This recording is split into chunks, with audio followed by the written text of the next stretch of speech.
संबोधित करावं।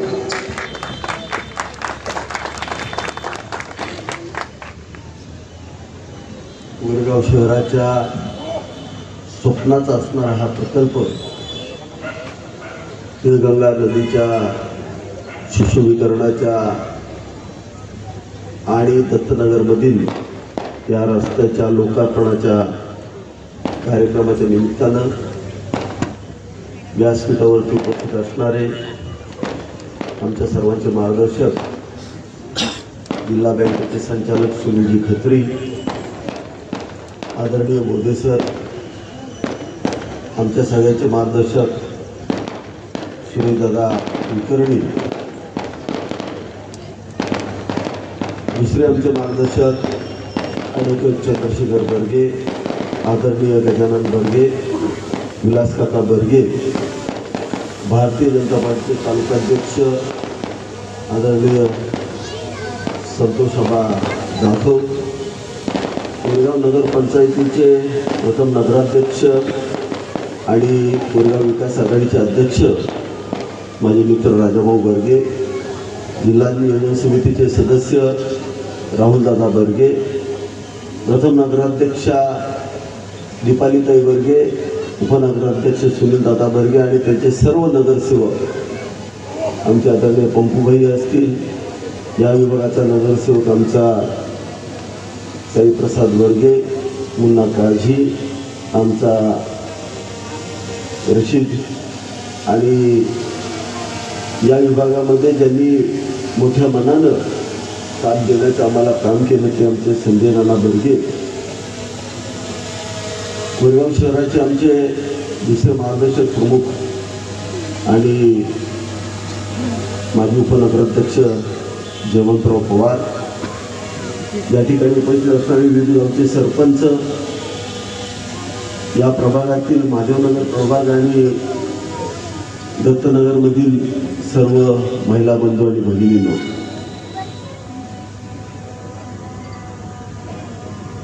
मी ज्यावेळेला विधानसभा सदस्य होतो त्यावेळेला आत्ता आमचे संतोषदादा नलवडे असतील, आमचा बंडू असेल आणि काही ठराविक जण, हे सगळेजण एकत्र येऊन पंकजताई मुंडे त्यावेळेला ग्रामविकास मंत्री होत्या आणि त्यांच्याकडे हे सगळे आले होते. मी त्यांना विचारलं की या ठिकाणी कशा आला, त्यावेळेला त्यांनी मला सांगितलं आम्हाला गंगा नदीचा विकास करायचे हे स्वप्न आम्ही पाहिले आणि त्यासाठी आम्ही इथं आलोय. आम्हाला पंकजाताई मुंडेंच्या माध्यमातून 5 कोटी रुपयाचा निधी आम्ही या ठिकाणी मागतोय. त्याला मी म्हटलं नदीचा निधी हा ग्रामविकास खात्याकडून येतो हे मला माहीत नाही आहे. नदी विकासासाठीचा निधीला वेगळं हेड असतं, परंतु त्यांनी प्रामाणिक प्रयत्न केला. संतोषदादांनी सगळ्यांनी स्वप्न पाहिलं की आमचं गाव चांगलं झालं पाहिजे. अशाच पद्धतीनं हे सगळे नगरसेवक या ठिकाणी बसलेत. या सगळ्या नगरसेवकांनी स्वप्न पाहिलं होतं की माझं कोरेगाव चांगलं झालं पाहिजे. मी जाईल त्या ठिकाणी प्रत्येक ठिकाणी सांगतो, राजकारणामध्ये कोणीही परिपक्व नसतो. मी सुद्धा आज या ठिकाणी कोणाचं बघतो, हे जे नगरसेवक अहोरात्र स्वतःच्या प्रभागात काम करतात. आज महेश वर्गे आमचे स्वतःच्या प्रभागामध्ये अहोरात्र काम करतात, सुनीलदादा काम करतात, साई करतो, विघ्नेश करतो, आमचा सागर विरकर करतो. प्रत्येक आमचा नगरसेवक अहोरात्र काम करतो. आमचा संतोष काका करतो. त्या प्रभागातल्या सामान्य माणसाची कुठलीही समस्या असेल,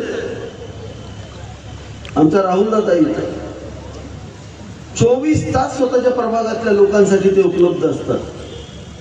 हा फार अभिमानाची गोष्ट आहे, लक्षात घ्या. असं कुठेही होत नाही. मगाशी मी एका जिल्ह्यातल्या प्रमुख अधिकाऱ्यांशी बोलत होतो, अर्धा तास मी बोललो. त्यांना मी म्हणालो तुमच्याकडे एवढे मंत्री कसे पडले, राजस्थानमध्ये एवढे मंत्री कसे पडले? काल त्यांनी सांगितलं, हा सातारा जिल्हा माझ्या आयुष्यात पहिल्यांदा मी नोकरीत मध्ये पाहतोय, हा यशवंतराव चव्हाणांच्या विचारांचा जिल्हा आहे. याच्यामध्ये लोकप्रतिनिधी लोकांसाठी प्रचंड कष्ट करताना आम्हाला दिसत आहेत आणि त्याच्यामुळं या ठिकाणी पुन्हा पुन्हा आमदार निवडून येतात किंवा नगरसेवक निवडून येत आहेत. पण आमच्या ठिकाणी असं नाहीये. आमच्याकडे एकदा निवडून आला की पुढच्याचा फोनच घेत नाही. तो साधा नगरसेवक असला तरी कोणाच्या चेहऱ्याकडे बघत नाही, अशी परिस्थिती असते. पण कोरेगाव शहराचं तसं नाहीये. मला अभिमान वाटतो की या कोरेगाव शहरामधले जे नगरसेवक आपण निवडून दिले ते अहोरात्र हे कोरेगाव शहर सुंदर करण्यासाठी झटतात. त्याचा आपल्या सगळ्यांना अभिमान असला पाहिजे. विरोधक तर टीका करणारच. खत्री साहेबांनी सांगितलं की ज्या वेळेला या विकास निधींचं त्या ठिकाणी उद्घोषणा केली गेली त्याला विरोधकांनी टीका केली. अरे एवढे पैसे येतात, 30 कोटी कुठं येतात, 40 कोटी कुठं येतात, हे खोटं असतं. पण ते सत्यात उतरवायचं काम आज आम्ही राज्याचे मुख्यमंत्री आदरणीय एकनाथ शिंदे साहेब आणि उपमुख्यमंत्री देवेंद्र फडणवीस साहेबांच्या माध्यमातून करतोय. या मतदारसंघामध्ये आम्ही इन्फ्रास्ट्रक्चर तर करतोय. कोरेगाव शहर हे महत्वाचं शहर आहे आमच्यासाठी. त्याचं कारण असं, भविष्यामध्ये आम्ही जे स्वप्न पाहिलं, या कोरेगाव मतदारसंघामधल्या प्रत्येक तरुणाच्या हाताला काम मिळालं पाहिजे. याच्यासाठी जर आपल्याला या ठिकाणी कारखानदारी आणायची असेल तर पहिल्यांदा आपल्याला पाणी देणं गरजेचं आहे. आणि या दोन्ही नेत्यांच्या राज्यातल्या माध्यमातून आपण या कोरेगाव मतदारसंघाला 2 TMC पाणी मंजूर करून आणलं. हे महाराष्ट्रामधलं पहिलं उदाहरण घडलं आणि त्या कोरेगावात घडलं. पैसा मिळतो, सगळ्या गोष्टी मिळतात, पण पाणी कधी मिळत नाही. 2 TMC पाणी एक्स्ट्रा आणलं. आता त्या पाण्याच्या माध्यमातून 0.4 TMC जे पाणी आम्हाला शिल्लक राहणार आहे त्या पाण्यामध्ये आपण या ठिकाणी कारखानदारी आणून इथल्या तरुणांना रोजगार निर्मितीसाठी प्रयत्न करणार आहे.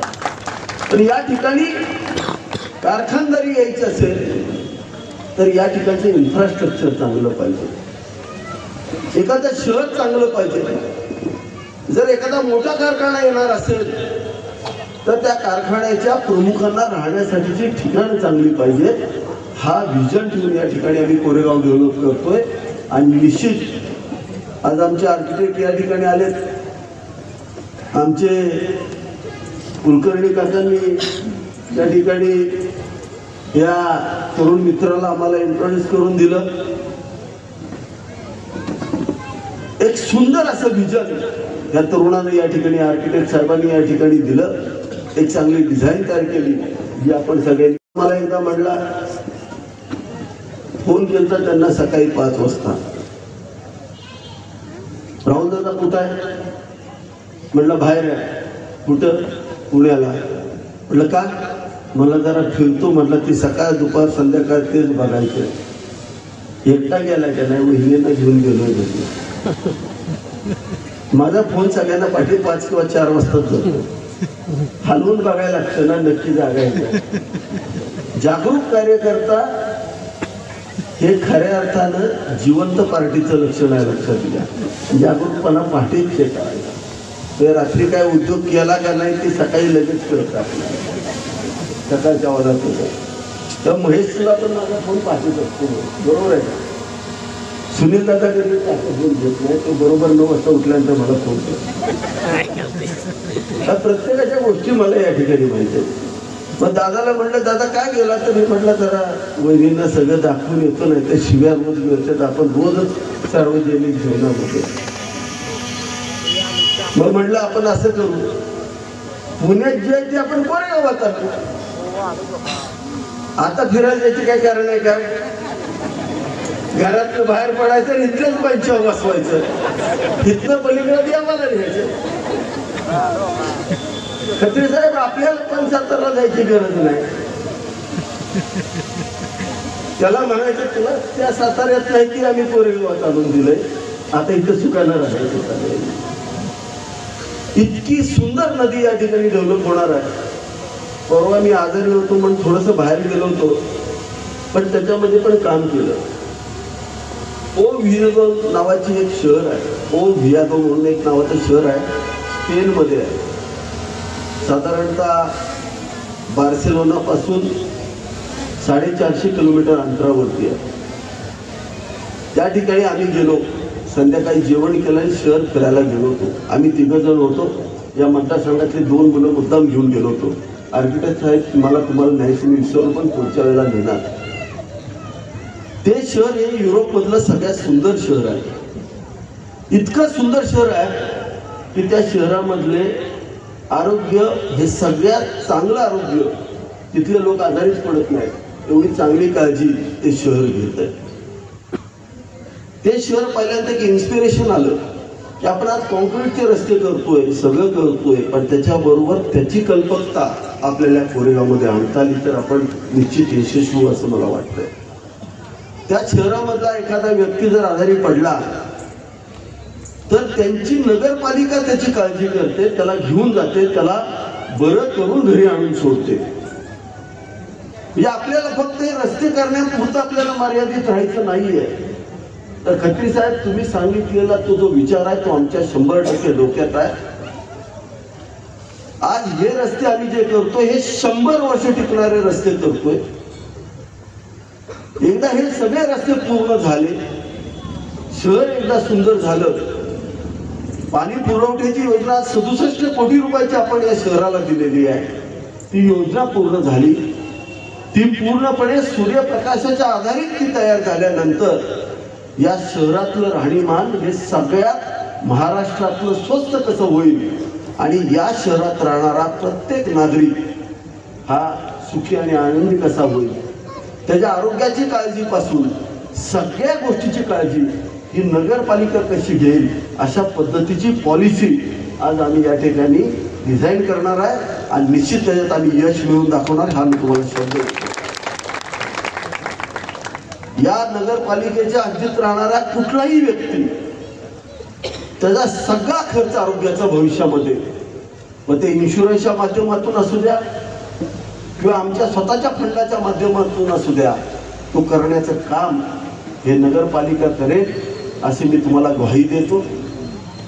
हा प्रकल्प आमचे आर्किटेक्ट साहेब आणि एक कॉन्ट्रॅक्टर येत्या 5 महिन्यात पूर्ण करणार आहे. त्याला 5 वर्ष लागायची गरज नाहीये.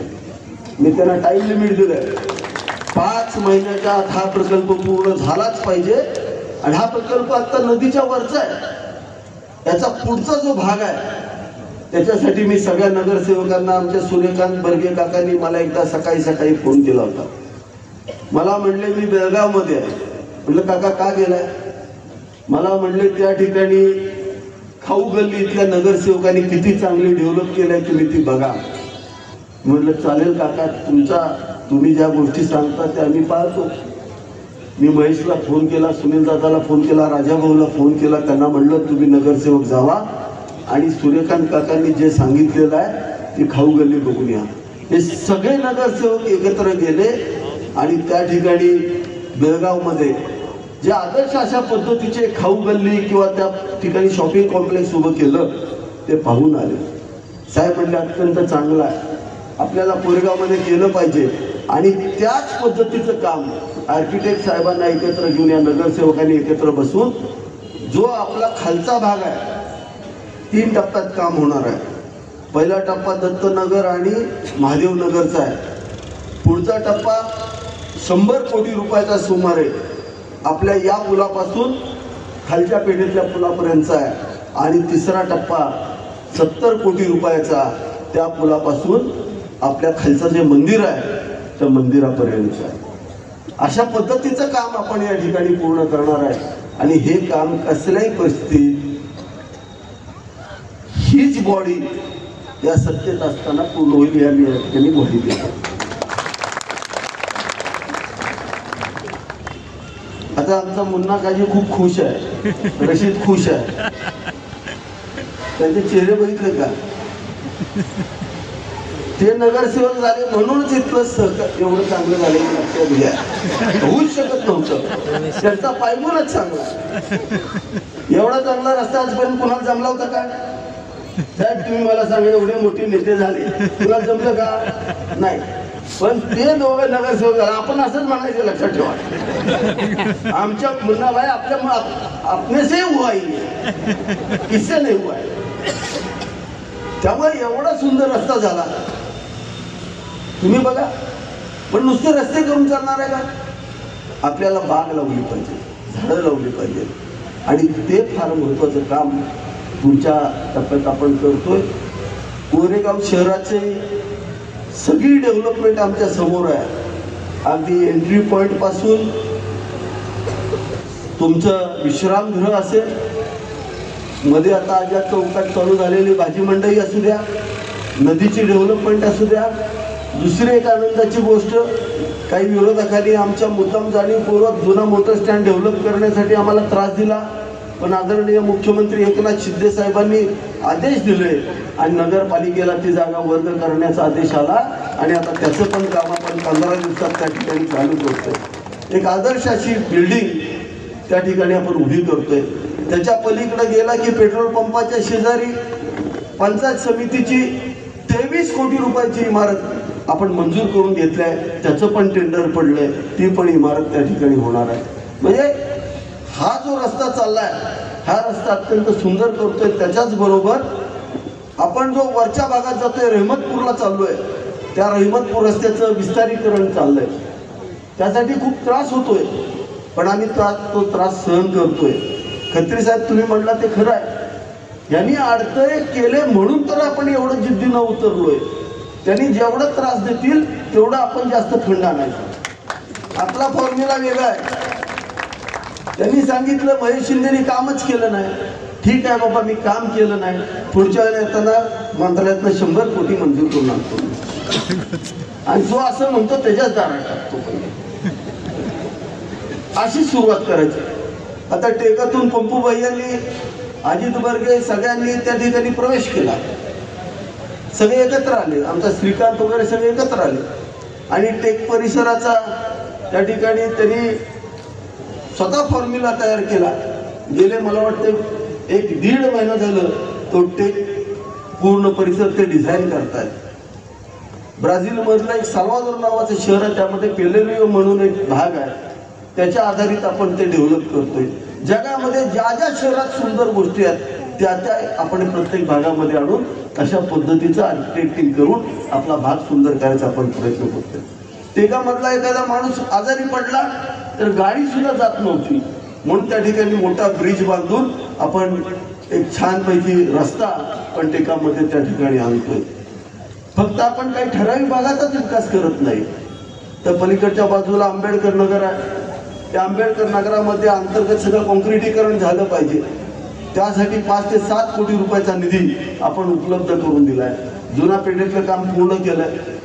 जयवंत आप्पाच्या भागामध्ये, पलीकडच्या भागामध्ये जयंती शेठ आहेत आमचे, त्या ठिकाणी आमचा त्या ठिकाणी सगळे प्रमुख कार्यकर्ते आहेत. याच्यापूर्वी काय अवस्था होती, पाऊस पडला की सगळं पाणी त्या लक्ष्मी झोपड. आज त्या ठिकाणचं काम सगळं पूर्ण केलंय.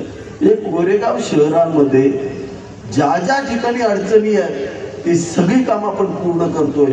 आज महत्वाचे 3 रस्ते आपण कोरेगावचे पूर्ण करतोय, त्याचा मला अभिमान आहे.